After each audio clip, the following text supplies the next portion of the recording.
Donald Trump turns Border Patrol into brown shirts. B. Woman detained, shackled, and shipped to Arizona for no good reason.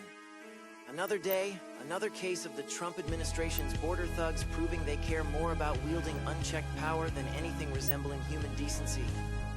Meet Jasmine Mooney, a 35-year-old Canadian business consultant who dared to try and work in the U.S. legally. Her crime? Bringing the proper paperwork to a U.S. border crossing. Her punishment? Being thrown in chains, dragged across state lines, and dumped into an overcrowded detention center with no clear explanation. Mooney had been working in Los Angeles under a Trade NAFTA visa, a legal, well-established program that allows Canadians and Mexicans to work in the U.S. But because the Trump-era Border Patrol operates more like a gang than a government agency, an officer arbitrarily revoked her visa last November when she returned from a visit home. No charges, no criminal record, no reason, just pure bureaucratic cruelty. Fast forward to March, when Mooney, believing in due process, rookie mistake, returned to the border with all the correct paperwork for a new job. Instead of following any rational immigration procedure, Customs and Border Protection officers decided she deserved to be detained, shackled like a dangerous felon, and shipped off to Arizona. Her crime? Asking for the legal right to work, a concept that, under Trump's rule, only applies to certain people. For 12 days, she has been held in inhumane conditions, sleeping on the floor of a freezing cold cell, wrapped in aluminum foil like some dystopian science experiment. Meanwhile, her family in Canada is left in the dark, with U.S. officials offering vague explanations and zero transparency.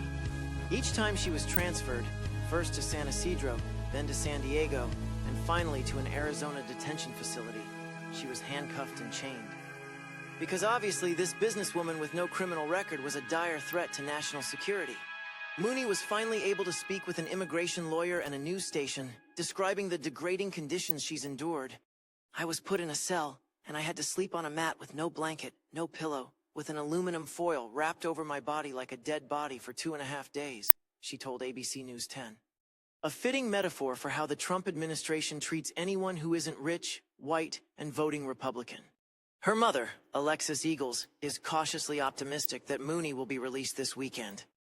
But make no mistake, this is a story of power run amok, of a government that has lost all sense of fairness, and of a president who has turned the U.S. into a hostile, unwelcoming place for anyone who doesn't fit his twisted version of America first. This isn't about border security. This is about authoritarian cruelty. And if Americans don't wake up, they might find out just how quickly the chains come for them next.